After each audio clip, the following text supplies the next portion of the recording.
Hello friends, welcome back to my channel Shree's kitchen. আজ আমি তোমাদের করে দেখাচ্ছি দই বেগুনের একটা রেসিপি। প্রথমে আমরা বেগুনটাকে গোল গোল করে কেটে রেখেছি এখানে, এবং দেখাই যাচ্ছে কিছুটা ফুটো করে রাখা রয়েছে। বেগুনটা আমরা 10 মিনিটের জন্য ম্যারিনেট করে রাখবো। দিয়ে দিচ্ছি এখানে সামান্য পরিমাণে নুন এবং হলুদ। তার সাথে আমরা এখানে অ্যাড করছি জিরে গুঁড়ো,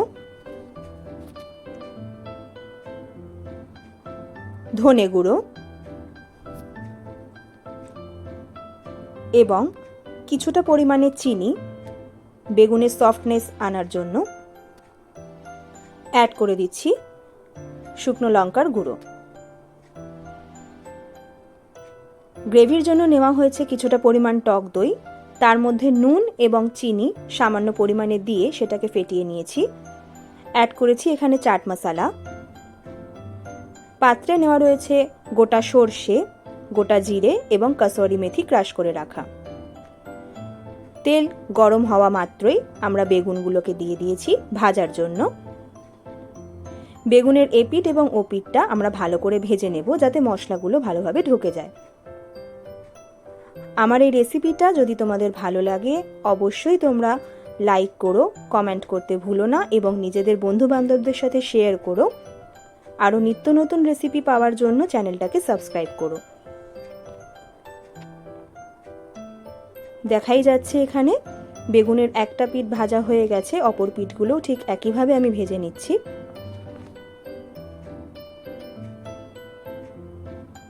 সরিয়ে রেখে দিলাম বেগুন ভাজাটা। এই তেলের মধ্যেই আমরা অ্যাড করে দিচ্ছি গোটা সর্ষে, গোটা সাদা জিরে এবং ক্রাশ করে রাখা কসুরি মেথি।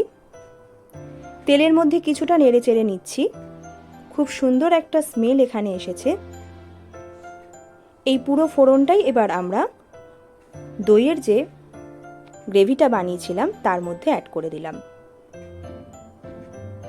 ভালো করে মিক্সড আপ করে নিতে হবে। কিছুটা পরিমাণে কাজু এবং কিশমিশ আমি আলাদা করে রেখেছিলাম, সেটাও আমি এই গ্রেভির মধ্যেই অ্যাড করতে চলেছি। ভেজে রাখা মশলা বেগুনগুলোর ওপর এবার আস্তে আস্তে আমি গ্রেভিটা এভাবে ছড়িয়ে দিলাম। দেখতে খুবই লোভনীয় হয়েছে এবং একই সঙ্গে এর টেস্টটাও প্রচণ্ড ভালো হবে খেতে। রুটি অথবা ভাতের সাথে তোমরা এটা খেতে পারো।